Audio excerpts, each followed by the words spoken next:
How's everybody doing tonight? Yeah? Woo, woo, woo. Awesome. Well, welcome to the lodge, everybody. Welcome to Pitchitto. So today, I believe, is our 28th show. Is that right? Our 28th show, which is pretty awesome. Yes, thank you. Thank you. And today we have 3 great startups, 3 great angel advisors, and we have a room full of great people, so you can't have any better of a night than that. So welcome, everybody, and thank you very much for coming.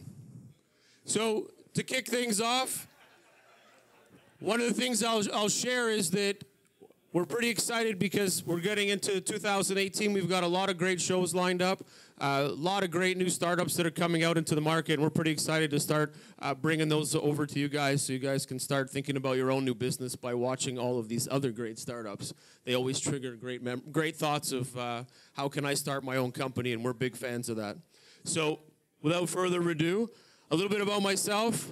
I'm not going to talk about it. You guys can look me up on LinkedIn. My name's Jeffrey Podvin, and I'm your host. And we're here to watch some companies pitch. So look me up. It's Jeffrey Podvin on LinkedIn, under Hardboot or OPN. So outside of myself, we have 2 great partners that have joined him in part of the journey of OPN. And Frank tonight is also going to speak to you guys about investing. So it'll be a great educational piece about how and why he joined in the investment community. But Frank has a quick background on Frank. He has been an avid angel investor for the last 3 years. Sold his company 10 years ago to Rogers, and he's been, well, if you can say it, hauling ass in the startup world. So he's excited to work with you guys too. So thank you, Frank. Oh, there he is back there. Our other partner is, we'll call him the brains behind the mission, and that's Angelo. Angelo comes to us from many years of working with the OCE, IRAP, the government side of the business. So he knows a lot about how to operate and work with startups, which is pretty cool, and he offers a great value in seeing what can work and what needs some tweaking. He's also Angel of the Year last year with York Angels. So we're excited to have Angelo part of the business as well. So Angelo, wherever you are, throw your hand up and thank you. So at Pitchit, the whole thing for us is that we want to spend time, help you as a business spend less time trying to find money and more time growing your company. And really, at the end of the day, that's pretty much the mantra of anybody in startup world should be, because it's a long journey to find money, but it's also rewarding when you're building a great company. So we want to help slide right in there and help you guys out. So if you guys can, we're always game and welcome to any social feed that you guys want to push to help promote what we're doing. It is obviously all done through a non-for-profit. There's no fees, and that's the exciting part, is that we can offer this, guys, to you. So help us out with a little tweet or a video, you know, something small. So as I mentioned, this is our 14th session in Pitchitto and our 28th overall. Some of the cool things that we're doing that OPN is involved in the ecosystem in Toronto, Durham, York areas is we have our next week on March 20th, we have Up Series. And in that Up Series, Frank has masterminded and putting together with the BACD and the town of Whitby a great speaker series on how to help build your companies in sales. So there's a lot of great speakers that come out, and in the last year, he's had, I think now we're on 13, so that's 13 awesome people that came in and talked. And now we've been doing some with startups. So getting these people that have come up with startups and how they've succeeded and started to move forward, either from raising funds, but also getting in and selling their business to clients and customers around the world. So Emma Harris from Healthy Pets is going to be next week. So we implore you guys to come out. Some of the other events we have April 11th, we'll be here again. And then the biggest event that we usually carry, which happens every quarter, which is City Hall. So if you guys are interested in joining or being part of that one, it is on May 15th, and it will be in the big hall at City Hall. I think it's the big hall. One of the other events that we've with Frank as well, helped mastermind and build up, and we took something that was very successful on the other side of the city, which was First Look. So we're going to be doing this First Look in the Durham region, and this will be happening on March 28th. And what's cool about this is that it's showcasing 18 startups across, I think it goes all the way up to Sault Ste. Marie. So there'll be a good chunk of investors and advisors that are going to be there. And it's the first look to see some of these really cool startups. So one day it's something to aspire to, but there's events like this that help you guys get more exposure and get in front of all the different types of groups out there that are investing in startups.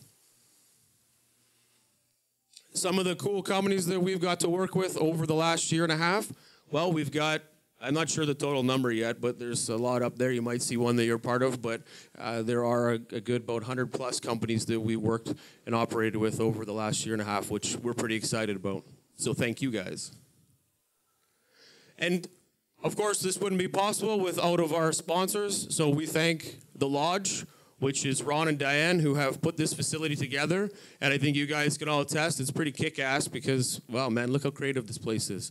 And they house us here every month. So we thank them with a round because they're awesome.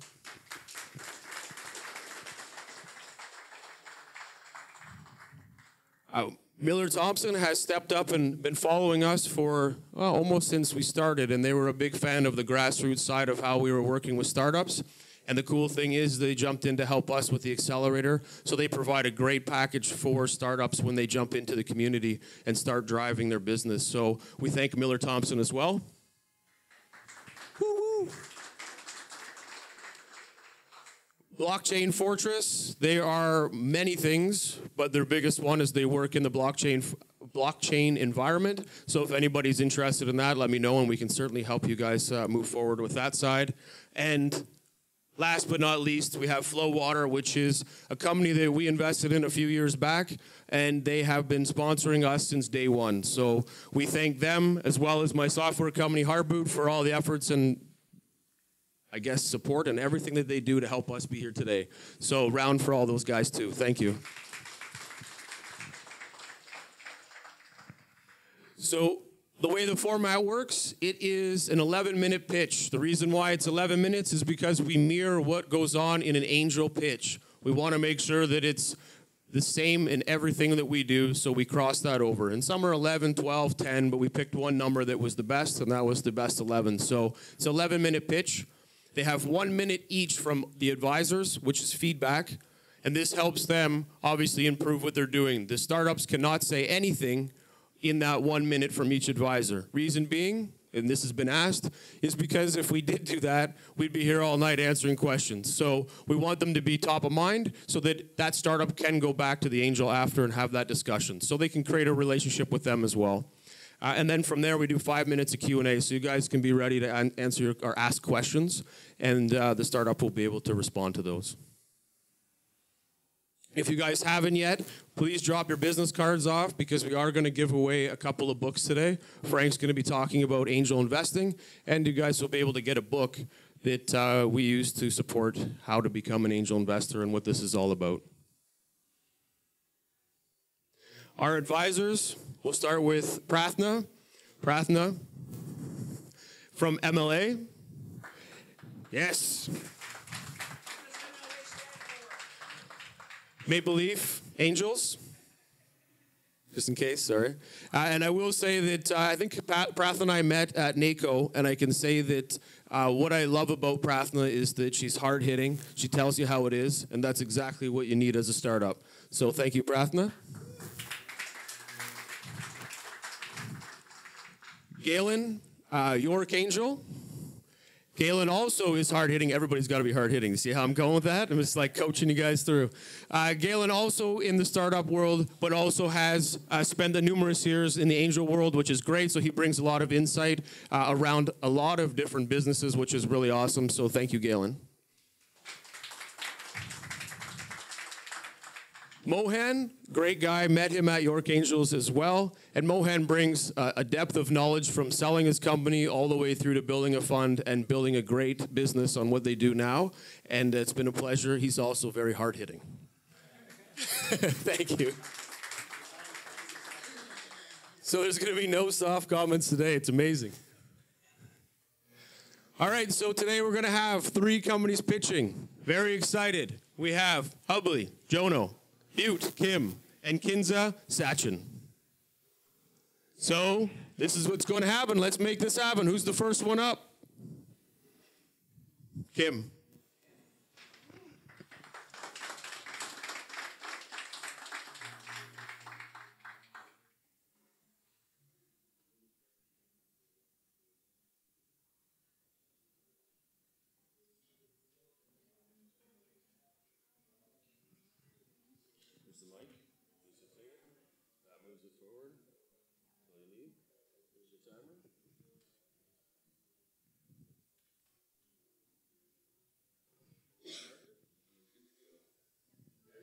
Yeah. Hi, my name is Kim. I've been a hairdresser with over 15 years of experience in the beauty industry. And here today I'm going to talk to you about Butte. I'm asking for $100,000 in exchange for a safe agreement. So Butte is a mobile application that helps connect beauty professionals with clients, simplifying the process for clients to look for beauty services. Did you know that on average, 82% of salons in Toronto currently charges from anywhere $47 to $100 for a haircut and over $1,000 for color service? And keep in mind that all of these services are at no refunds, and once it's cut off or the color's done, it's done. So this is what brings us to a lot of horror stories that clients happens to go through in salons when they're going for the services. This is one example online that I found where a client had actually done intensive research of what specific hairstyle that she was looking for in the top left corner, and walking in with her hair top right and walking out with disastrous hair at the bottom three pictures. She was not happy, she was not able to get a refund, and she was pretty sad. So the current shopping behavior for clients is they typically go through to Pinterest or Instagram to search for hair inspirations. They then go on to Google reviews, search for the best rating salons, and then bringing the picture to the salons, showing them this is what I want, and hoping for the best. As you can see here, it's kind of like a lucky draw, because the left salon with both salons with 5-star reviews does not equate to the same styles and results that you're hoping for, because each stylist is very much artists and they very much have their own skill sets and their own artistic view of what looks good. Butte simplifies the process where clients can shop for the hairdressers and preview their portfolios, meet with the stylist, and book with them directly. It's easy for the salons to onboard as well. They can easily create a profile, put in their information, their bio, and then start uploading the portfolios. The benefits of Butte are a lot, where it helps clients to save time and money, and then helps the salons to increase customer satisfaction and increase their revenue. In the North American market size, it's equates to $48 billion in revenue, which has over 1 million businesses. Beauty services and beauty-related content is second most viewed on any social media platforms. If we look at it from a top-down analysis, from $48 billion, and if we take 1% of that, equates to $500 million, and 1% of referral business of the $500 million gives us $5 million. Salon actually needs 10 clients per week in order to sustain, because they have a low retention rate at 75%, which gives them 22% of empty chairs. If we analyze it from a bottom-up analysis, we can see that at 10 clients per week, and if we split that by 50%, that gives us 260 clients per year per salon. And if we take 10% of the 26, that gives us 26 bookings. Sorry, of the 260, that gives us 26 bookings per year per salon. And if we divide that multiply that by $20 at each booking with 1% out of the 1 million businesses, that gives us $5.2 million in revenue. We're looking at 25% as a service commission that we take off each bookings, $75 as a subscription model, and ad revenue generating at monthly and as well pay-per-click. We currently have 16 salons that we're working at with our pilot testing. We've launched our pilot testing since September, and we've had 2,500 downloads, giving us 126 bookings, 162 bookings that estimated to $40,000 generated for the salons. So far, we've actually started since 2016 through Startup Weekend, and since then, we've actually pitched in numerous competitions locally and also aboard. One of the major milestones that we've had is going to an international competition, which is called the European Innovation Academy over in Nice, France, and we were top 15 competing against Berkeley and Harvard students. The most recent milestone that we have is we have a partnership and angel investment from Tree Frog Inc., which then led us to having our pilot app available in the App Store and also being selected through Startup Boost program, which has helped me, especially with my pitch deck, a lot. Our projection in year 5 is at $2 million coming from color transaction fees, haircutting transaction fees, advertisement, and as well membership fees. The opportunities is endless. We're looking that we have potential to expand in tattoo services, makeup, and nails as well. Butte currently sits, this is the landscape of where we sit. The style finder substitutes are Google and Instagram, Pinterest on the bottom left. Salon finder substitutes Yelp and Google on the right. Top is where our direct competition with MindBody, Bookseats, and Style Seats, where they're mostly focused on salon finding and as well as booking systems. Butte sits in the middle where we want to combine the whole process and simplifying the process for clients to actually look for the services and providing in-depth information of the stylist and not only information on the salons. Here's our team, myself, 15 years experience with Tony and Guy Hairdressing and L'Oreal Kerastase. Fareed is the developer making the app beautiful and alive. Tanya expanding and promoting us all over social media, and Fakey in operations keeping me sane for the most part. Our advisory board is very diverse. I have Chris Dudley from Seneca Helix, David DeBucci, who is from the Ontario College of Trades, Mike Lee from University of Southern California, Rami from Fruitable Soft Innovation, and Sean Steffen from Tree Frog Inc. We're asking for $100,000 as a safe agreement, and where we are locating the funding to further develop our app at 35%. 30% will go to marketing and 30% will go to employees. Thank you very much. Okay, perfect. Thank you. Thank you, thank you, thank you. Galen, do you want to start us off?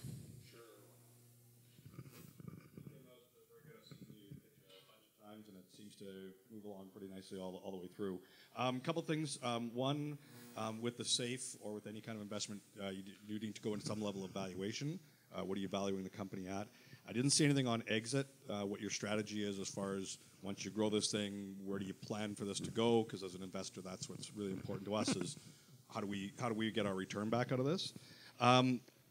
There's a couple things I was really confused by your funnels when you're going through both your upside down funnel and your top side funnel. It really didn't jive to me as to how you're making those numbers go. And the last one was your targets you had. That was a real eye chart. I think you need to simplify that. Just pull out the salient bits and put them onto a graph as opposed to showing a really fine chart like that.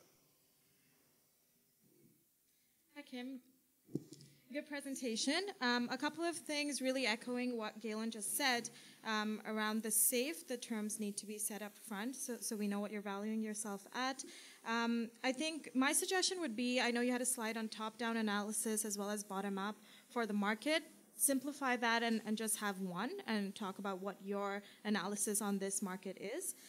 In terms of competition, I don't know, maybe it's me, I didn't fully grasp how you stand out from the top channel where you consider to be your direct competitor. I know versus the Instagrams and the Yelps, etc., you are different, but from a traditional booking channel, that value prop didn't come across. And when you talked about, I think, $40,000 in estimated revenue from the pilots, if you could just maybe break that down, or so that the investor can understand what that source of revenue is from each salon, what you're expecting. The 16 salons that you have on board, I don't feel like I got too much from a sales and marketing strategy, how you intend to go about this. The milestone slide was a little bit too much to understand in about 15 seconds, as well as the financial projections. Something about memberships, I don't understand the membership revenue, so maybe you want to elaborate and state that as to what that means. The advisory board, very interesting. Seems like there's a lot of academic influence there. Perhaps for investors, they'd like to know how the advisors are adding value, if there are certain specific functional or area specific regions that they're helping out with, and also how you intend to deliver this, whether it's an app, whether it's a platform. I don't feel like I caught that. Hey, thanks for the presentation. So I think for me, I got a little bit confused with when you're articulating the problem, identifying the right. I mean, you showed some slides on people having problem with their hairdresser, and then kind of tying into what the solution is. Are you? Yeah, so I don't have to, but my thing is, are you creating a marketplace? So I did from your problem to an actual solution that you are. I couldn't really get a good handle on what you are solving. Second part is.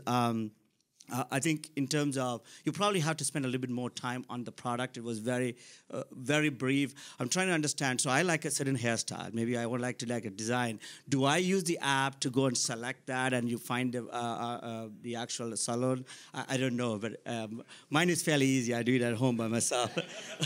So the other thing is, in terms of financial, you had a slide on the financial. It is, we couldn't see anything about it. Maybe you got to highlight that a little bit better. More importantly is, if you're an app, you're a two-sided marketplace, you really have to figure out how are you going to acquire a customer, what is your cost of acquisition for each of those customers is, and then you got to go find salons to come on board as well. So there's a lot of challenges with that kind of a model. So you really have to figure out why you're unique, and and again, scaling a marketplace like that requires significant investment, and you got to look through how you're going to accomplish that. Okay, awesome. Thanks, guys.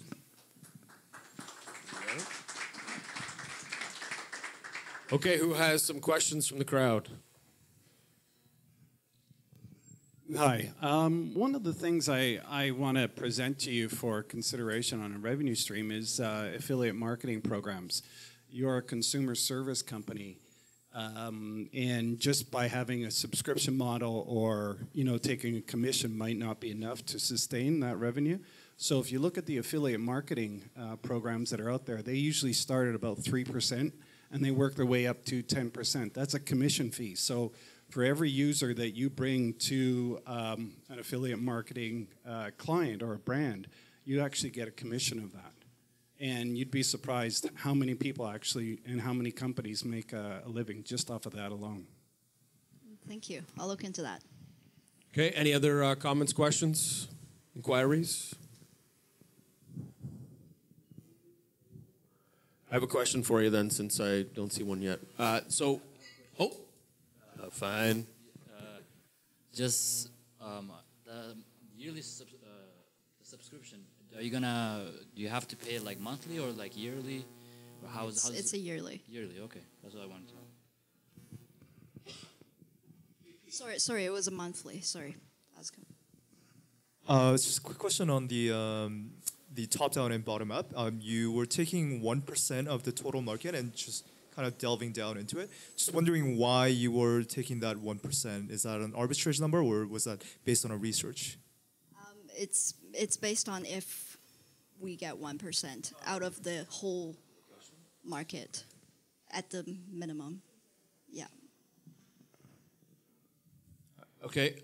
One question that came up is when it comes to a safe, what was the reason you went with the safe versus pref shares or equity, other types of equity? I think it's at this stage it's hard to put in an evaluation, and it's more fair to go for a safe, and it's more reasonable. And also, my current investor prefers that as well. So that's the main reason. Okay. Okay. So safe is simple agreement for future equity. That's what the terminology is safe. We get quite confusing about terminologies. It's a somewhat used component. I don't want to say it's the best way or it is the right way. It is a format for investing, and we can certainly jump into that another time. But anyhow, so last question is for myself would be on your expansion, what's the fastest, easiest way that you think you'll be able to acquire these types of businesses to sign up to your product? Mass online marketing, which is why most of the funding is going towards marketing as much as possible. Do you need feet on the street to be knocking on doors? I will be that where is the employee for sales to go directly to meet with the salons as well.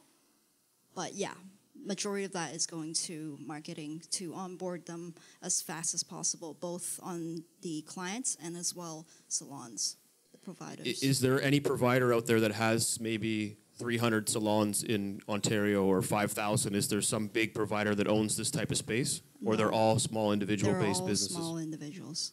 Okay. Maybe it was something to consider is maybe trying to acquire end users is a different strategy from going to sign up the salon.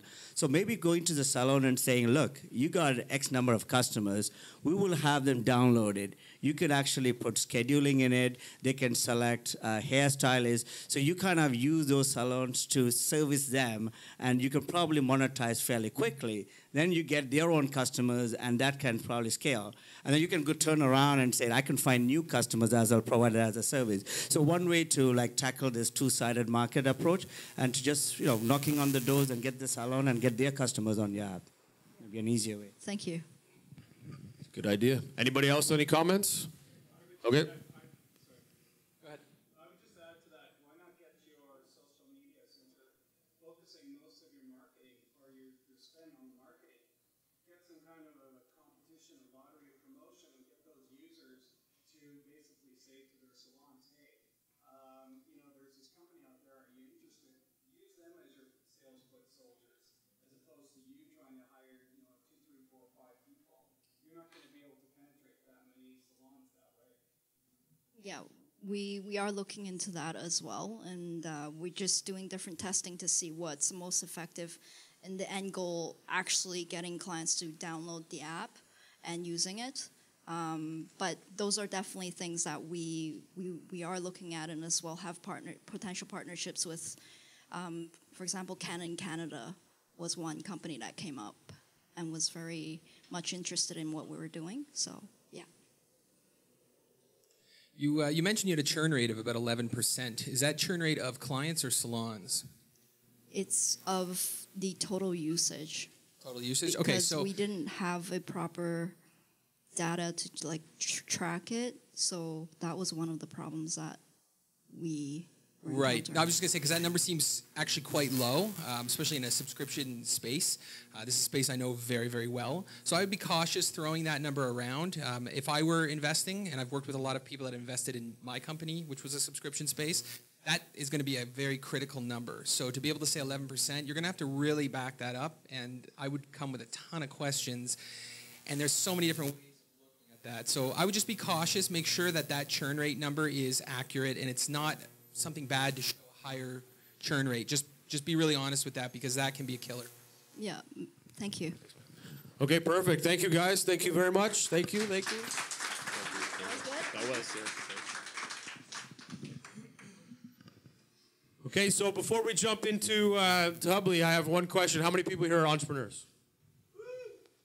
Everybody almost put their hand up? Yeah, everybody's an entrepreneur? I love it. How many people here are investors? They want to invest or are investors? I like it. That's good too. Perfect. So on the entrepreneur side, we have a thing that we like to do, and it's a 30-second elevator pitch. And we usually let probably 3 to 5 companies come up. So You're all going to have to do this at one point in time. So why not come up and do it right now? So 3 companies, if they come up, they got 30 seconds to pitch their business, and we'll go from there. So come on up, whoever wants to pitch. Okay, come on, come on, come on. Come on, there's got to be more up there. Risk, even if it's an idea. All right, done. I like it. All right, so here's the deal. You got 30 seconds. You got to say your name, what the name of your company is, and what you're about. Make it good. Whatever you're doing, you got 30 seconds to do it. I'm going to record it, and I cut you off at 30 seconds. All right, hold on one second.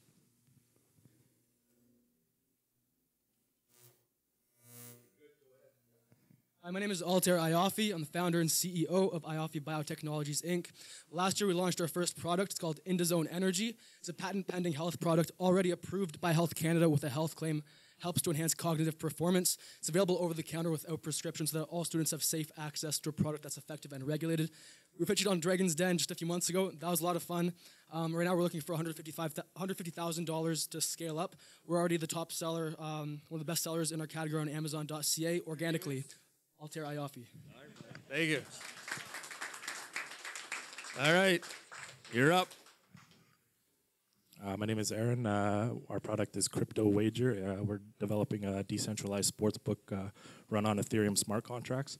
So it's going to eliminate a lot of the traditional problems with online sports betting today. On top of that, sports blockchain technology allows us to do a couple of cool things. We're going to digitize sports memories and stamp those on the blockchain, and it ties into our platform. And your name is? Aaron. Awesome. Thank you. Thank you. You're up. My name is Ziad. We actually just launched a product. We call it the OVO. They are ceiling luminary fixtures. Stand about 3 feet tall, made of all wood, approved by ESA, Electrical Safety Authority. So we have our seals, our labels, everything is ready to go. They're made out of all natural wood. So my business card is cut out of the same thing. So if you want to come take a look, definitely. And my name is Ziad Ansari. Awesome. Stealing my line. I like it. Go ahead.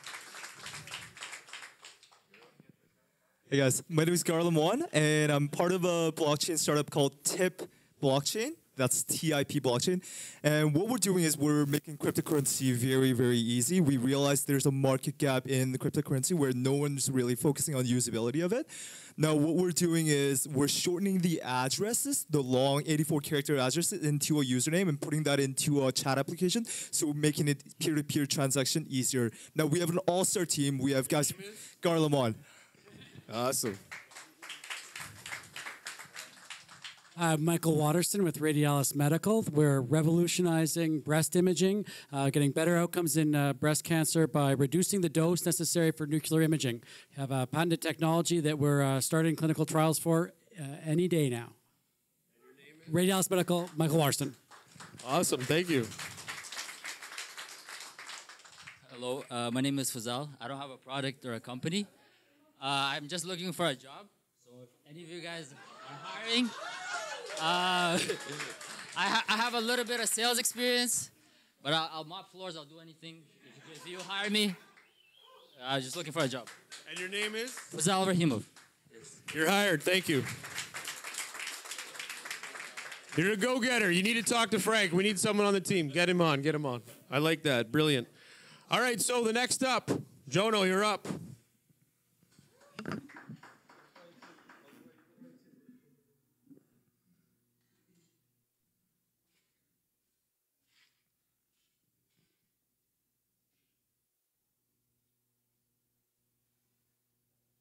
Doing a little surgery beforehand.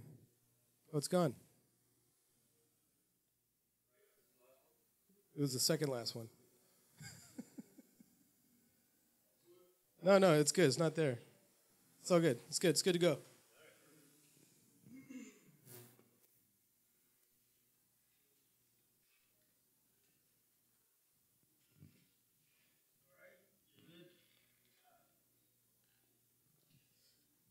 Okay. Hey, everybody.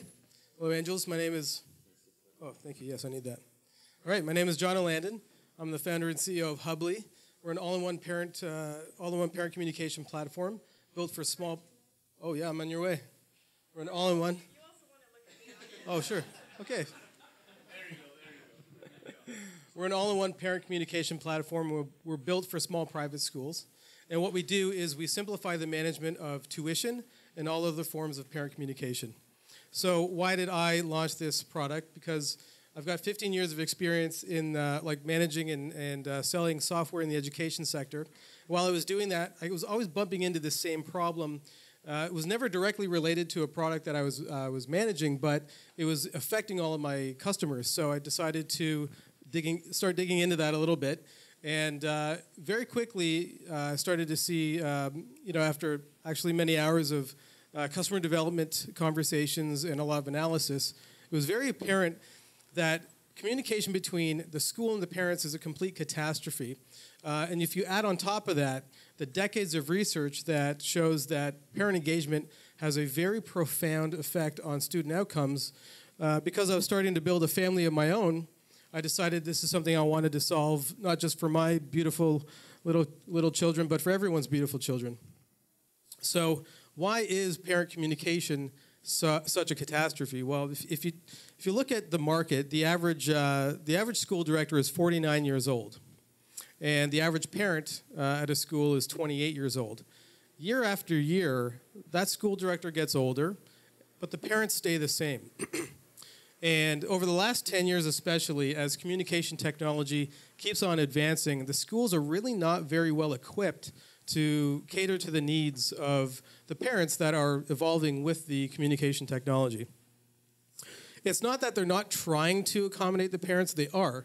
They're working very hard to do it, actually. But what happens is they create these haphazard patchwork like communication structures that are generally built on an average of 10 different communication tools per school. So from the parents' perspective, they've got 10 different disparate tools to log into to find out what's going on. From teacher to teacher, it's a different app. And at the same time, the school's sending these weekly, emails that have everything that's going on for the entire school. And what happens is those emails are actually 90% irrelevant to all parents. The schools are literally training their parents to ignore them, just with some really bad communication practices. And so at the same time, there's just piles and piles of paper being used still in school offices, which is incredibly expensive and very, very time-consuming. The most expensive thing, though, is the time that it takes for all of these staff to manage all this parent communication. On average, per 100 students, schools are spending $35,000 USD per month simply on managing parent communication. And the way it is today, especially with the way the U.S. administration today is really pushing private schools, that market's even from between 1990 to 2014 grew 25%. There's 25% more private schools than there were. And these schools are run by great people, but they're really just trained as teachers. They're not equipped to operate efficiently in a competitive environment. So what's happening is schools are having a very hard time maintaining their enrollment. So they really need to become operationally efficient and learn how to operate in a competitive environment. And that's where Hubly comes in. We connect the schools to the parents, and we centralize all the different ways that they communicate with the parents.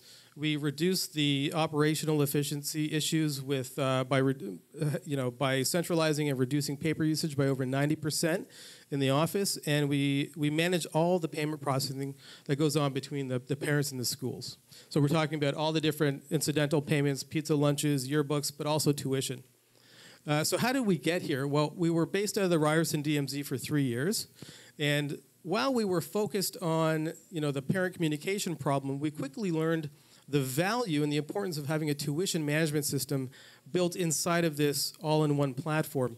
And so we built it, and we saw how much transactions were flying through our platform. So then we partnered with a payment processor, and now we're able to actually retain 1% of the revenue of all of those transactions coming through our system. So at this point, we're at 72 schools. We're managing over 300,000 parent messages per month, and each school has an average of 4,015 page views per site per month. So schools love Hubly because we're reducing their workload, we're helping them save money, we're actually increasing their revenue, and we're making their parents, their customers, really, really happy. So let's talk about the market. So for the last 2 years, we've been focused exclusively on Montessori. It's a beachhead into the larger private school sector. So there's 6,000 Montessoris in U.S. and Canada, and there's 35,000 private schools across the U.S. In the U.S. alone, actually. Sorry, in the U.S. and Canada, and that actually totals $52 billion of tuition processed on an annual basis. So by focusing on the Montessori market, we've been able to develop incredible partner channelships. We're partnered with a number of Montessori foundations and just kind of well-known Montessori personalities, and to the point now where Hubley is actually developing the first Montessori Administrator Accreditation Program that's going to be approved that's going to actually accredit Montessori administrators across the entire U.S. So on a feature-by-feature competition level, we're offering more features than any of our competitors. But just to first take a look at the Montessori market, in that specific market, there's only three Montessori-specific competitors that exist, and these are, kind of owner-operator lifestyle businesses. Generally, they're Montessori teachers and their husband basically scratching their own itch. Lifestyle businesses that compete with us on a component-by-component level, but don't do nearly as much as what we do, especially with we have a whole suite of marketing features that help the schools, grow their enrollment, and nobody's doing that. Then if you take a look at where we're competing with the wider U.S. private school sector, most of the competition is actually focusing on middle school through high school, and a lot of that competition is actually more geared towards the public school sector, and they kind of bleed into the private school sector. Whereas there's also some daycare-specific companies that are popping up, but really just focusing on the daycare, leaving this big, wide-open gap where there's 70% of the market of private schools are between daycare and middle school, and that's where Hubley comes in. And we've also found an incredible blue ocean opportunity. While everybody is really focused on software, and of course we are too, we're a software company, we've been able to generate a lot of revenue by offering outsourced, productized administrative assistant services that are performed by our team. We really help the schools do what they can't do very well. And we actually take over just kind of like virtual assistants, and we do that by our team running through our own platform. So where we're at with revenue today, we've got an average of $4,664 per customer on the platform. We're upselling 20% of our customers with these productized services that adds an additional $12,460 per year. And then passively, we have the potential to generate $23,400 per school. The average school with tuition is about $1.5 million a year. And so that's just passive income. So the revenue opportunity per school is $40,000 a year. So our go-to-market strategy has been, we started off just cold calling, and thankfully that works with this market, but we got into the paid acquisition model. Started with Facebook ads we were spending about $45 per demo sign-up, doing one-to-one demos, and that was pretty costly. It was about $1,200 cost of acquisition per customer, but over the last 2 years, we've been testing that quite a lot. We've got the Facebook ad cost per demo sign up down to under $8 now. We've moved from demos to actually webinars, and now we've got a conversion. The demos that come out of the webinars, we have a 70% conversion rate, which has lowered our CAC down to $610 with a lifetime customer value of $90,000 based on a 5-year engagement. So our timeline is we launched in January 2014. In March 2016, we raised $200,000 from friends and family. We were at 30 schools with 5K MRR at the time.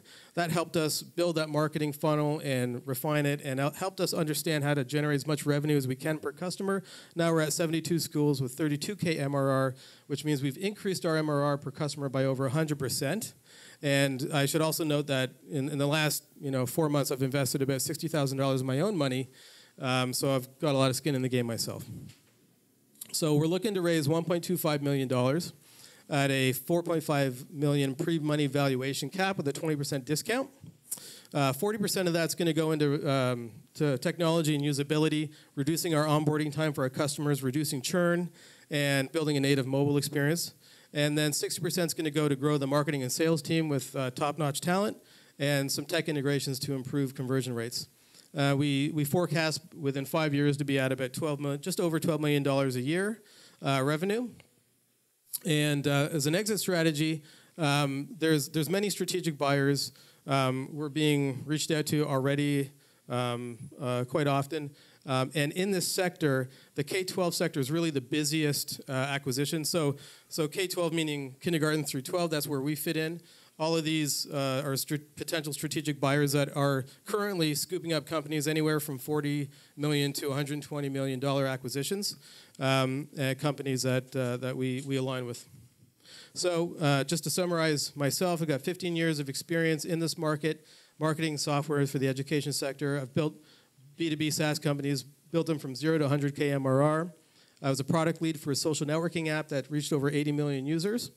I've had a lot of experience raising money. I've raised anywhere from 600K to 3 million on Series A with the biggest venture funds here in Canada.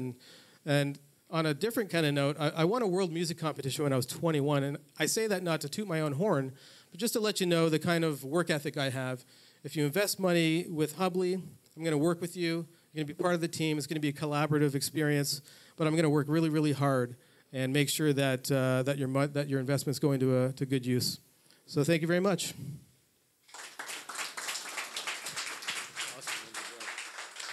Awesome, awesome, awesome. All right, guys. Rathna? Good presentation, Jono, but if I'm being completely candid, I feel like I got a little bit confused somewhat at minute number 4. I just looked at the time during when that happened. In the beginning, I think it took a bit for you to get to articulating the problem, which was the communication issue, which I understood, and I think you described that well. But then in the middle, you were describing a pivot into tuition and kind of recording a centralized service for that purpose. It seemed like you pivoted there, offering multiple different services for that relationship bridging between the parent and the school. It appeared to me as though that you were trying to do too much, and as you tried to do too much, you were attracting more competition. And then when you came to the competition slide, I was confused as to who directly was competing with you. So perhaps the suggestion would be to be more clear with the story as well as with the slide. You also talked a lot about the U.S. market. I understand that is where the market is. Maybe state as to whether you intend to be a Canadian corporation, and if that's what you, or you are a U.S. company, and that situation. Then you talked about having a 5K MRR and then growing 100% MRR, but then you're at 32K MRR now. So I didn't fully understand what you were saying there. And I think the terms on the deal were clear. Just wanted to clarify that was a convertible note. But that's it. Hey, we actually met 2 years ago at DMZ. Again, I think I've shared this before as well. EdTech space is pretty tough, especially coming out of Canada, but you have Top Hat and Desire to Learn as very successful startups from here. The challenge being you got to sell into the school boards and government-run schools, but you're targeting the private schools, which is a great strategy. Again, just to reiterate what Pratha just said, yeah, the problem is the communications. Yeah, truly that is a problem because I do have 2 boys in my school. We get these newsletters and you got to sign up and pay by cash, and there's always a trouble. But then I think you have 3 lines of business. I guess you got the communication platform, then you got you take a cut of the fees, and then you provide like admin services. Now, as a startup, how much can you focus on all those 3 as a strategy? But maybe you're using one as a beachhead to get and sell more into those. But just be aware of it. Can you scale that, especially the one that requires people to be there? Then what sort of a margin are you making? Is it just revenue? Top line is good. But then, is it a business that you can scale and it's something that investors can get in and get their money back? Because they probably will not value that much on that unless you have something very unique in terms of providing those people. I think, in terms of the fees, taking account of the fees, what is the moat? How are those schools charging those fees? And then you take extra one person, and can you really convince those school boards or those private schools to switch over to your platform? Do you have something very unique that nobody else can do, and you're providing that much of a value? So going back to the original question about the problem, if the problem is communications, then your solution has to be accordingly. But for the fees part, the problem is school board spending X amount of time and money to collect these payments, or they have collection issues, or that sort of a stuff that you're able to address it. So I think just to add on to what Pratha said, that's something for you to look at. But maybe you can respond back. We can probably clarify later on. I think from your backstory, I think is really good. Shows the depth of knowledge in the industry, which is great. But I didn't see anything else in the rest of the team. So if there's more from a total team behind you, who are your advisors, things like that, I think that's really important for us to understand who else is standing behind you on this. But you obviously have some good background in the industry, which is great. You're coming from that position. I think that for me, I needed to understand a little bit more about the total pain point. Just showing $35,000 for a school, but you need to then take that and multiply that out over the market and show how much waste is actually happening, or how much is this real big pain point? Is this multi-millions of dollars, or is this really just a small little group that you're going after? How many Montessori schools, that type of thing. So if you take that, extrapolate it out to the marketplace, you'll give us a better idea of, okay, how big is this real pain point? The other is that I didn't really get how you're reducing their costs and by what degree you're so back to a little bit on the moat side, what's going to be your differentiator? How can you make sure that you've got something that's really unique, that's going to save the schools more money than the next guy coming in? And I know that there's a lot of other big competitors that would look at this space, so you also have to show, how do you keep people away from coming after you? What do you have, specific IP? Is there a way you lock in the schools?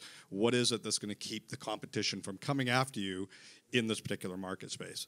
And then the other one is that for me, I looked at it and saw that your CAC to LTV was off the charts, which then begs a question: why would you even need funding?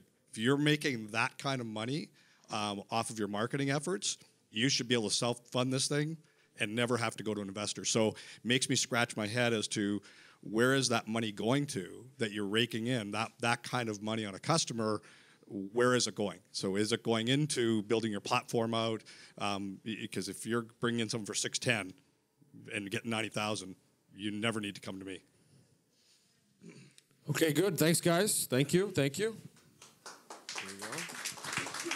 Okay, who has questions? Who has a question? Comment? Frank? So outside of the 1.2 million that you're trying to raise, what keeps you up at night right now in your business? What is the number one thing that, kind of doesn't allow you to get you as much sleep as you'd like? Churn. Customer success. Explain. Bugs. Share. Bugs that I can't squash fast enough. I want my customers to be happier and to be sticking with us more. We've got churn, and it's always going to be there, but it hurts, and I just want to move faster. It's a land grab. Just to answer some of the questions, most schools are operating off paper and checks. 10% of the market, 90% of the market's wide open. So I want to move faster and grab up the land. It's a very sticky product, especially when you're dealing with tuition management. And but we've got this. We can actually outsell our ability to onboard our customers right now because of this.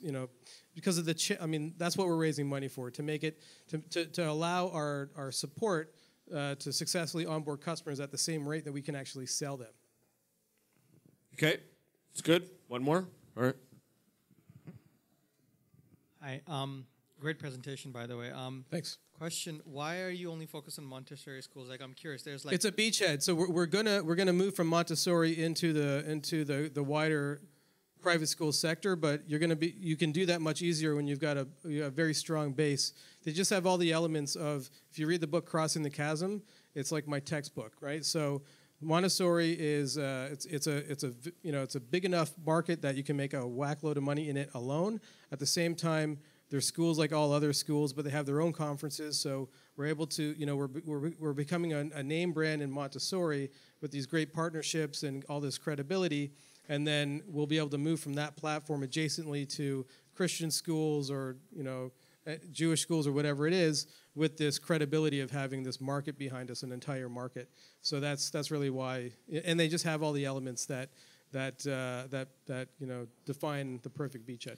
Did you think of expanding to like after-school programs like Kumon and all of those, basically? I mean, they have also a communication issue, right? Yeah, well, we address many problems, even summer camps. If you've got children and parents and administration and, Girl Scouts, very, very similar problem sets. There's no reason why we can't move into those markets, but we just need to be focused. And by doing so, we've seen great benefit from taking that approach. Okay, good. One last question. So you said you're making 40,000 per school, right? Like the revenue? Potentially, we can make 40,000 per school. We're not currently making 40,000 per school.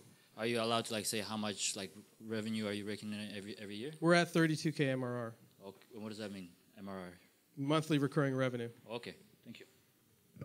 Okay, good. Thanks, Jono. Yeah.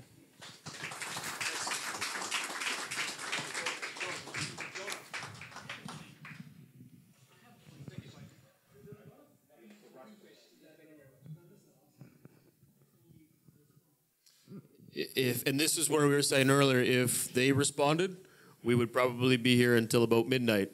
And we did try that once, and we were here till about midnight, and there was about 5 people left. So we had to figure out is these questions are urgent questions, and maybe we should do some follow-up video with the guys to get them, but that's the tough part is, that, honestly, we could all sit for hours talking, so.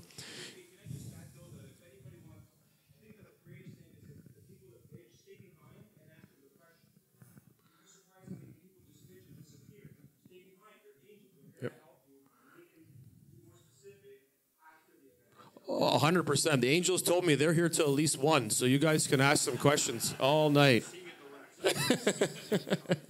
Bradley looked at me like, what? Yeah, don't worry. There's alcohol. We'll feed you guys. You're good. All right, so we're going to do a quick little segment for you guys, and I'm going to ask Frank, my partner here at OPN, to come up. He's going to do a 3-minute timed pitch to you guys, but he's going to basically talk about why he got into investing and where it's come from and where it's going, and it'll give you guys a little bit of perspective before we jump into our last pitch. All right, thank you. Thank you, JP. Hey, guys, how are you? First of all, I just wanted to let you know that I just was asked to do this about a day ago. You can see my little bald head here. I was in Jamaica, and I got stuck in that Air Canada disaster. But an angel investor, I actually fell upon it by accident. I met a gentleman by the name of Andrew Perret from the town of Ajax, and he asked me to get involved in the angel world. And I probably brought about 30 people as angel investors. The beauty about angel investors, they are high net worth. I'm a bit of a junkie. I love the angel investment. As a matter of fact, I abandoned my business development company to focus strictly on angel. Multiple angel groups. I'm involved with AIO, which is Angel Investment Ontario, National Angel Capital Organization. This book is, by the way, I urge you to go to NACO Academy or AIO, Angel Investment Ontario. They have all kinds of great information. But for those of you that are thinking of becoming an angel, you do have to be high net worth. Usually you have to have a portfolio. There's about 4 or 5 different definitions, but you have to have at least $1 million to play with. It cannot include your principal residence. For the first 6 months, I did nothing. I actually just watched and decided, why are these people investing in these companies? And my actual first investment, I didn't even know what the guy was talking about. But the guy beside me, it was his space. And he knew all about it. And that's the best thing about angels. When they did some surveys, they found that the main reason that angel investors get involved is not because of the money. It's actually the number 4 on the list. Usually angel investors are people that have been there, have done it, have been through the ups and downs. So when you get someone's investment, they're actually giving you their expertise. And that's what I found. So for the first 6 months, I did nothing. And then I went a little bit overboard. So now every time I go out, my wife says, where are you going now to invest? So what I've done is I've made her part of the equation, okay? So if I'm thinking of investing in a company, I make sure that I run it by my wife. She gives me input. So I've probably got about 10 to 11 in my portfolio over the last year and a half. We also have a fund with OPN, the Supporters Fund, which we invested in a few companies there. But an angel investor is really somebody who wants to share their expertise. If you are thinking of becoming an angel investor, I'd be happy to talk to you. I only have 3 minutes up here. But I've probably brought out, like I said, over 30 people into the angel world at different angel groups. And they say that you should have at least 20 companies in your portfolio. It takes an average of 4 to 8 years to get a return or an exit. And you can actually have an average of about 27% return per year. But you have to have at least 20 in your portfolios. So you can see that I'm heading that way. Okay? For those of you that are obviously on the other side, that you want the angel investor, I urge you to get a copy of this book.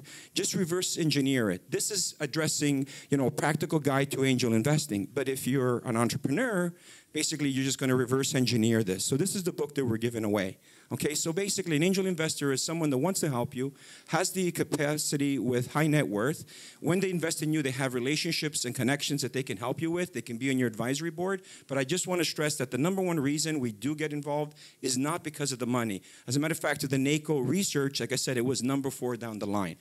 Before I end, does anybody have a specific question about the angel world that I may answer? Because don't know how much information you want. I'd be happy to talk after. Please, at the back.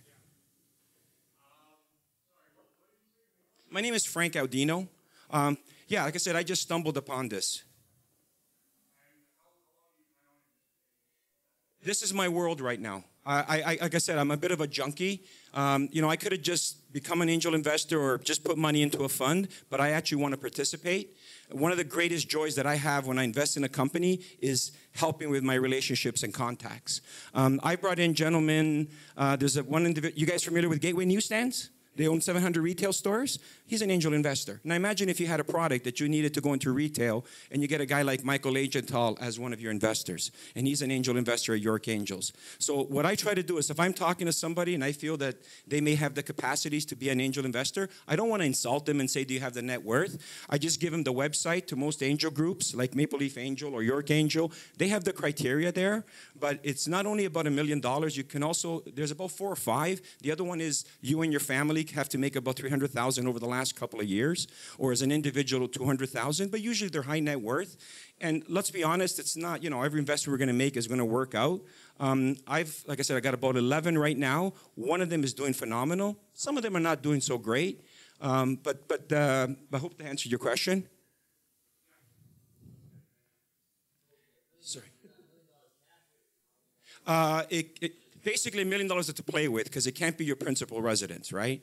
So that's it. I can tell you, I can share with you a number. I probably invested between 150 and 200 grand over the last year and a half, right? And you know what? I'm enjoying it. I love it. It really is exciting because if you're an individual and you've done it, nothing is more exciting than sharing with somebody. And that's really what I want to get across tonight, if anything, is because I get tired of people say, oh, they want to take a piece of your company and they're going to. That's not true. We give you money in return for equity or debt, but the real thing is that we want to help because we've been there, we've done it, and that's what I find with most angel investors. Does that help? Okay. Thank you. Thank you, JP. Awesome. Thank you, Frank. Anywhere we can help, that's why we're here. So thank you. That was awesome, Frank. Very, very good. All right, so our last pitch is going to be Kinza. He's fast. You're up here. I like it. All right. Good evening, everyone. Can I speak with... Can you hear me? Because I am very bad at handheld mics. Huh? That's for online. All right, sounds good. I'm trying to change the program. All right, sorry about that. That's me. Hold on.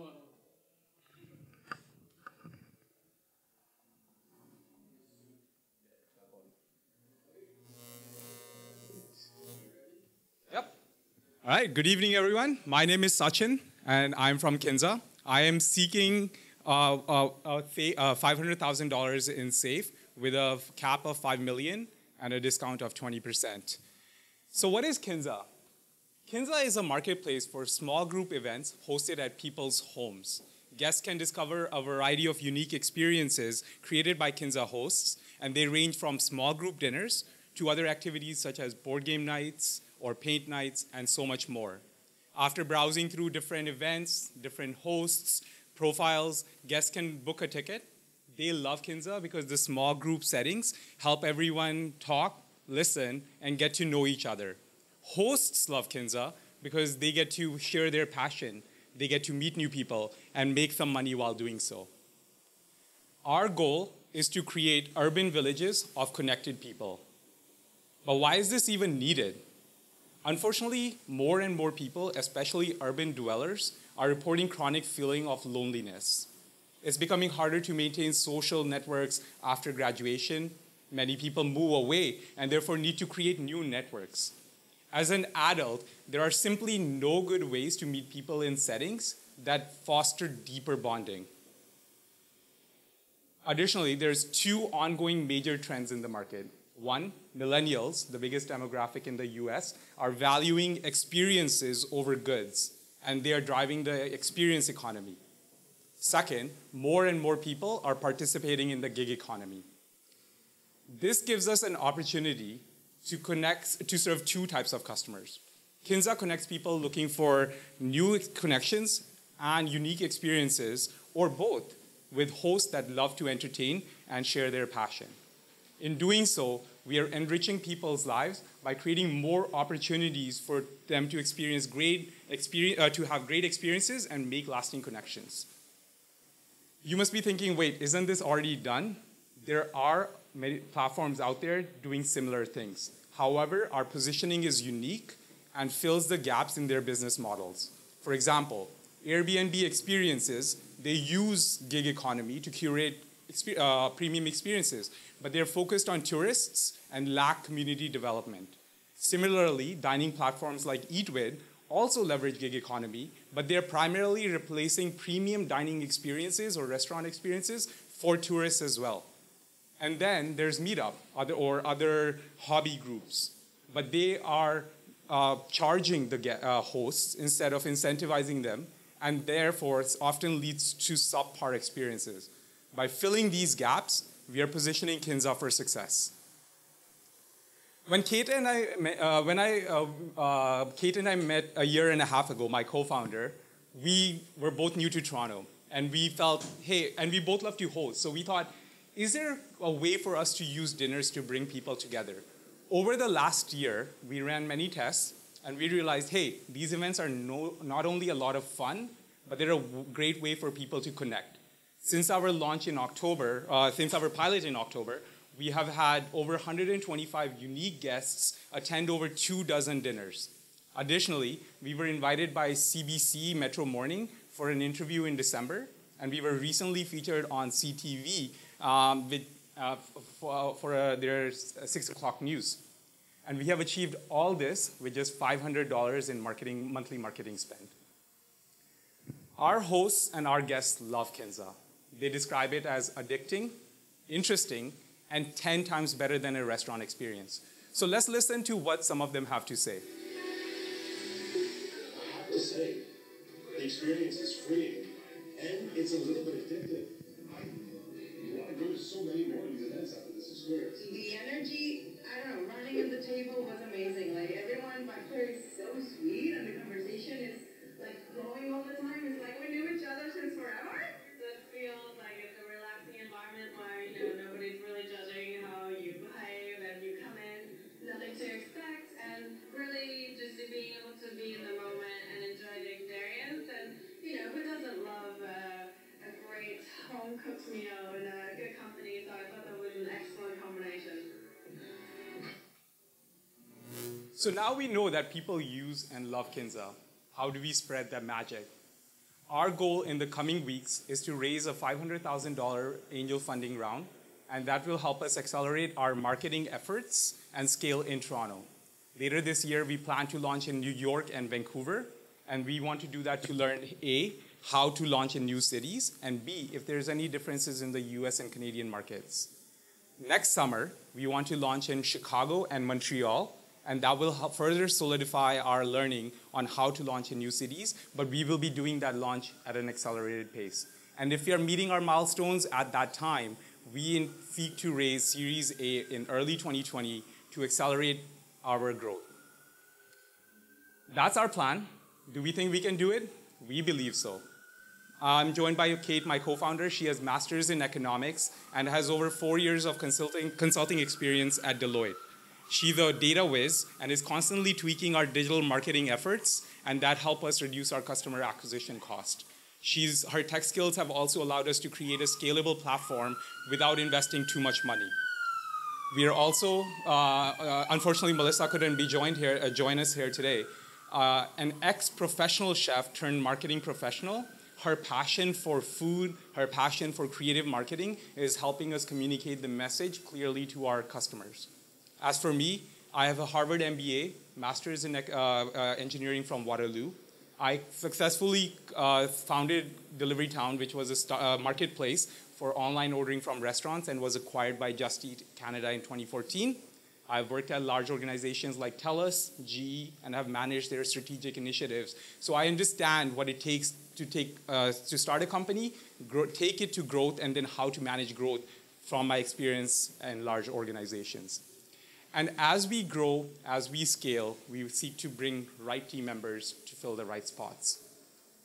We are supported by a fantastic team of advisors, and they include angel investors and successful entrepreneurs. They have the right skills and they have the right experiences to give us the suggestions and insights at the right times. Additionally, they have the right access to networks as we embark on our fundraising journey. We are targeting people aged 25 to 45 in large cities in US and Canada. Looking at their annual entertainment dollar spend, the market size in just 50 cities is quite significant. And with just 3 to 4 events per person in that segment, we are looking at a $3 billion addressable market size, because not everybody is going to spend all their entertainment dollar on Kinza.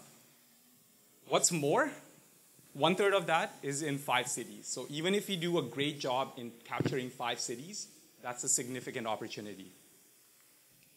Over the last few months, we have had some very interesting insights.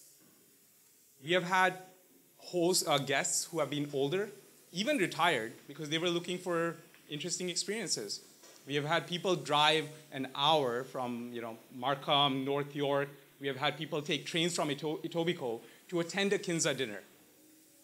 We have had some guests who booked 3 separate dinners in one transaction. And these are preliminary findings, so we think that the market size is even bigger. However, let's focus on what we have right now, and let's see if we can capture that. Our financials. We charge 20% commission per sale, and we are earning on average $7.6 per ticket.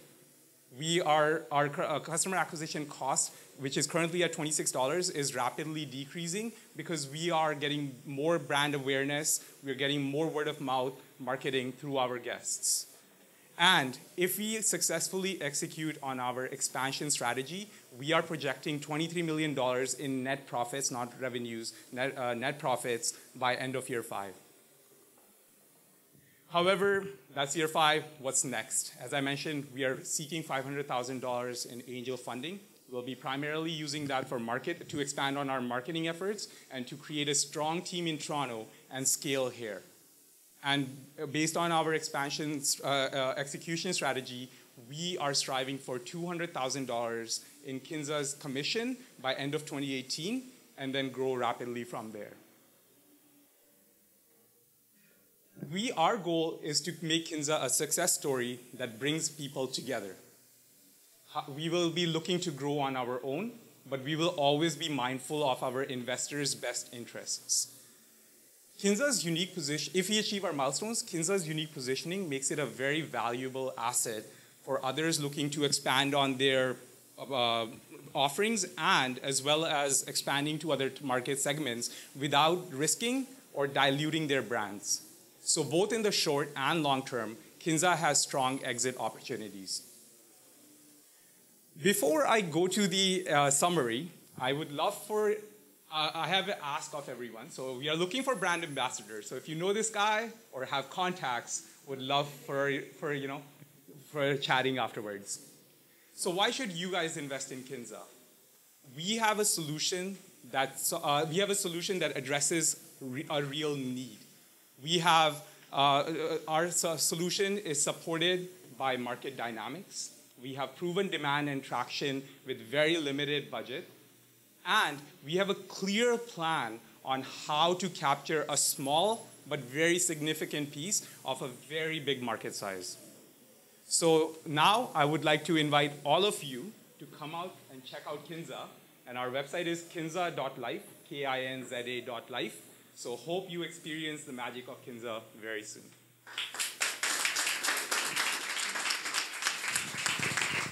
Can I keep this because I have slides for questions?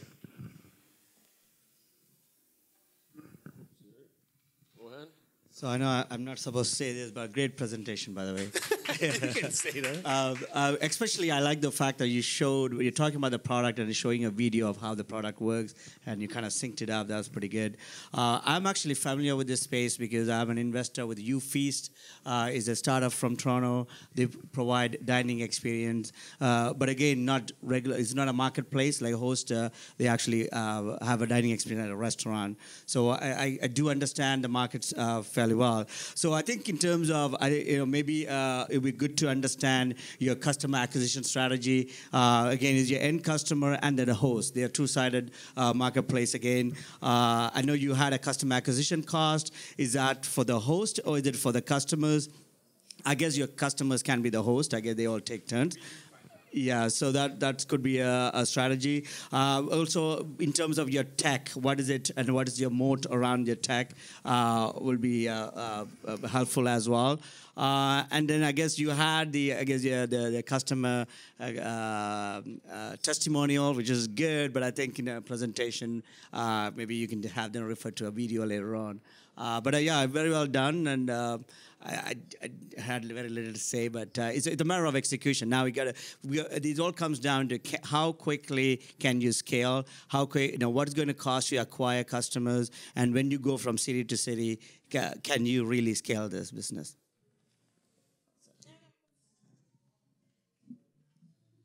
I agree. Very good presentation. I actually saw the bit on CTV, so I had a little bit of a heads up on what this was all about. I guess from my perspective, the slides seemed a little bit out of order. There was some stuff I was looking for that normally would have been like the total addressable market, should have been up a little sooner, and suddenly it was coming a little later after the ask and things like that. So we want to weave the story in the right sequence, and it just seemed to be a little out of sequence. And when we're looking for certain things, if we miss them, then suddenly it shows up later. It doesn't always jive with us. I guess one of the things I look at is the potential for risk. You don't address that anywhere. So if I'm going to one of these and I happen to get food poisoning or something happens, maybe you get stalked by somebody, whatever it might be, is there a risk involved in this? And what happens when you do get some bad PR? How deadly can that be to this type of business? Because you are looking at something that you're sanctioning something in someone's home versus a restaurant, which is obviously has health boards and things like that, and have to pass regulations. From a taxation perspective, obviously we saw this hit the Ubers of the world and the Airbnbs. I don't see that being addressed, and is that something that potentially comes an issue? So those are some red flags that just maybe need to be put onto the radar at some point in time with this. And to Mohan's perspective, what's the way you protect this? Are there other people? I'm surprised that nobody would be doing something like this in San Francisco or New York. Sorry? Yeah, so I'm not seeing that, but is there something other than meetups? How much digging are you guys doing to see what's out there? But other than that, I do think that the presentation was excellent, and you guys have come a long way with this thing. So I'm not as familiar with this marketplace, so I might have a few quote-unquote stupid questions, but this is what it is. In that you were talking about new and unique experiences and such. Perhaps this is really a function of your communication, in that what is new, what is unique? Is your hook that this is a home-cooked meal? Because I got that in the video, but I really didn't get that in your presentation. To Galen's point, I would rejig the entire thing to make it more angel-friendly, the structuring and the ordering. You talked about the traction that you've achieved so far with $500 in marketing budget, but you intend to ramp up to $500K. If you could just talk about what your sales and marketing and acquisition acquisition strategy, to Mohan's point as well. And your net income projection for 2020 of 23 million, that's a large number to just throw out. I'd like to see some milestones as to how you plan on achieving that on an annual basis. And since obviously you've seen this video and you've done it and you understand that this experience is picking up some good traction outside, it would be nice to know how you went about, I guess, piloting that project and what it took in creating that experience.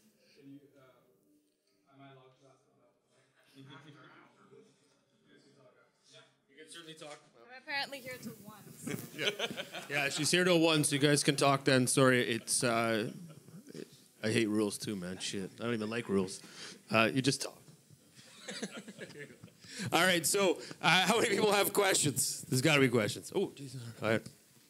So how do you plan on differentiating yourself from Airbnb experience with the community building? Like, is there a social networking component, or how do people still stay connected as friends? So a clarification on the community building, Airbnb experiences is primarily focused on tourists. So their messaging, their branding, everything is around tourists. So that's what I meant to say was we are trying to build connections between locals. So most of our customers are locals. It's about how do we bring them together, get them to meet their neighbors, get them to meet other people. Question? Love the company, love the presentation, very slick, really good. I think you connected all the T's and the I's and hit all those marks. My concern is regulatory.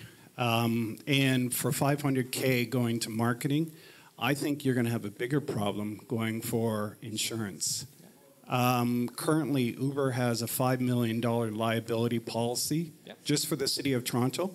The city of Toronto has also taken over all of the regulatory for Uber.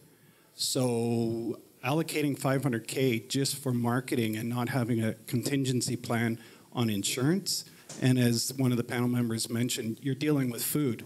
I'm in a startup with food right now, and we've got the same issues.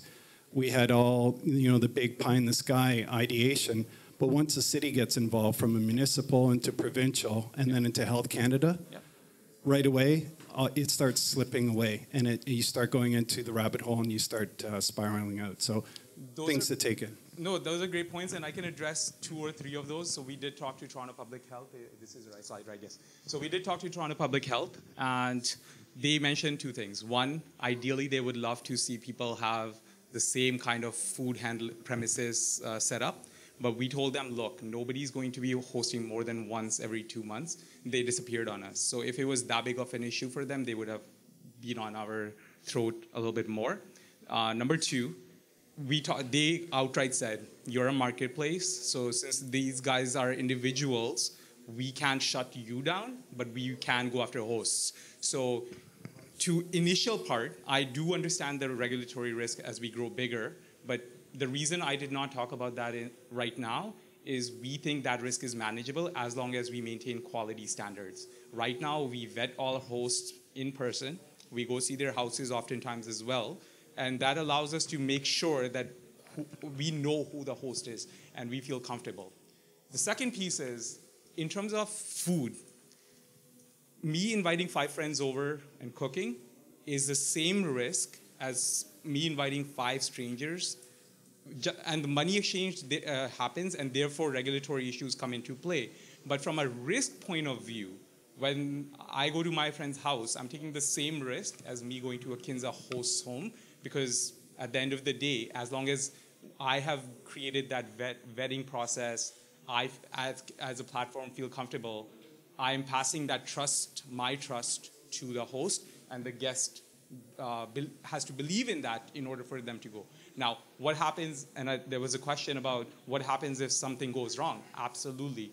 Our current terms and conditions clearly pass that liability onto the host, and we make that very clear to the hosts that if, for example, a new guest comes and you're uncomfortable letting them into your house, say no, we'll deal with it. If somebody is behaving inappropriately, kick them out, we'll deal with it. Now, if something bad happens in terms of food and all that, absolutely.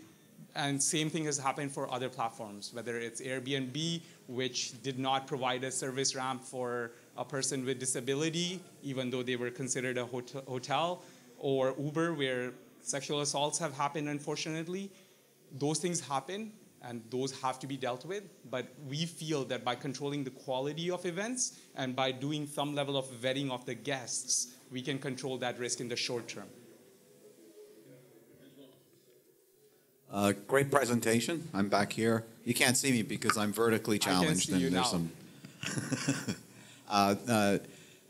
Great presentation. I did hear about you, see you from the free marketing that you achieved, Yes.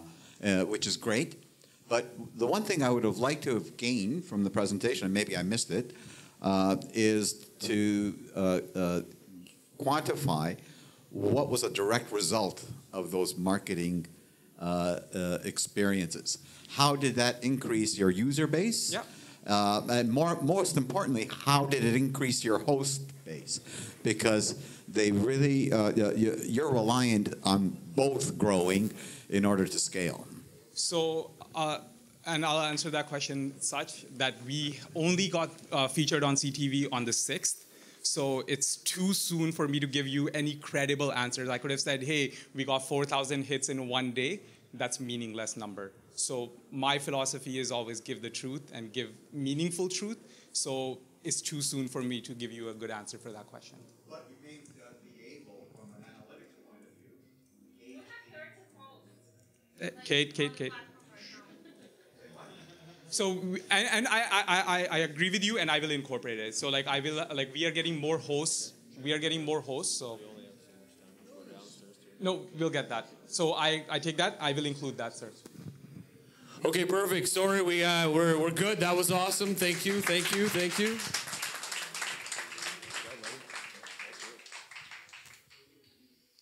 Okay, so we have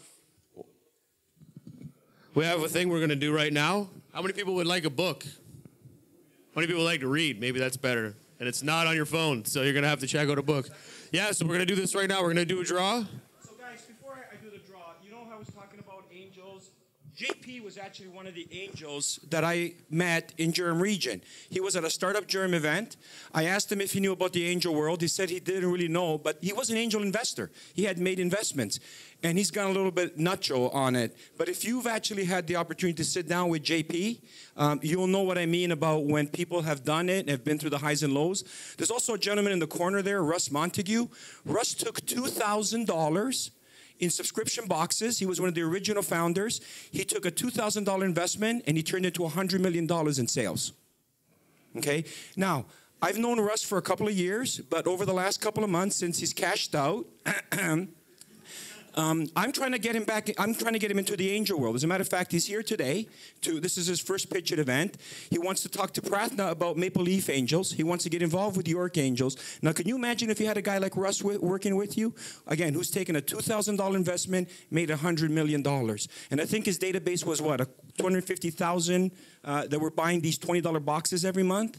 So these are the kind of people that can help you. We have 3 books. Okay, again, NACO Academy, great for education. If you haven't put your business card, you're more than welcome to put it in, and we'll just do a quick draw. Everybody's got their business card in? Cool? Yeah, man. If you haven't got one, just throw in a piece of paper.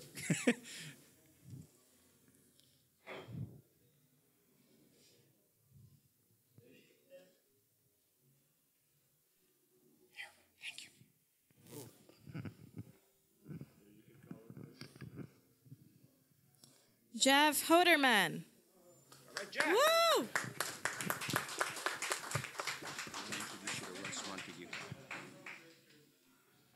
Next. Oh, I got the bull.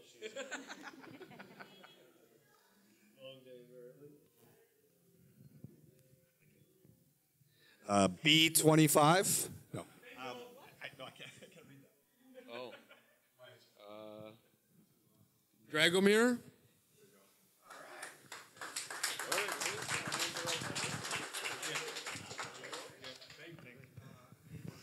I got the bull.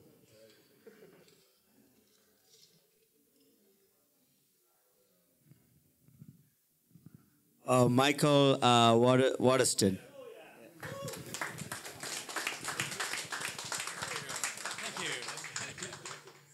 Awesome. Thank you very much, guys.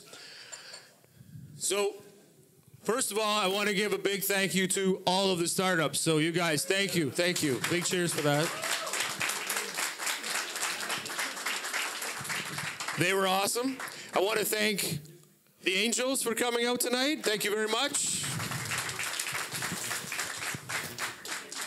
I want to thank my teams, Brian, Katrina, Laura, Frank, Angelo, everybody that's helped out tonight, thank you. All of our sponsors that helped out make us get here today, thank you very much for that. And I thank you guys for coming out again. This is awesome. You guys are the best. So I'm clapping for you guys. Thank you. And I have 3 asks of you guys. First one, if you guys are interested in pitching or want to be part of what we're doing at OPN and Pitchitto, reach out. The email address is info@opn.ninja. If you're interested in helping, sponsoring, anything along those lines, same thing, reach out to info@opn.ninja. If you have any feedback on how you can make this better, because all the time we're trying to improve and change. We've had panels, which we're going to do again because they were pretty kick-ass. And we're going to do other things. We always want to be able to find new ways that can engage you guys and keep you coming back for all these startups. So send us emails again to info@opn.ninja. I would send you guys my phone number to text, but I might get too many texts. So email first. We'll work on the text part. Outside of that, guys, thank you very much for coming. You guys are the best. We'll see you guys next month. And get over here and talk to these guys and find the startups and network and enjoy yourselves. Thanks, guys.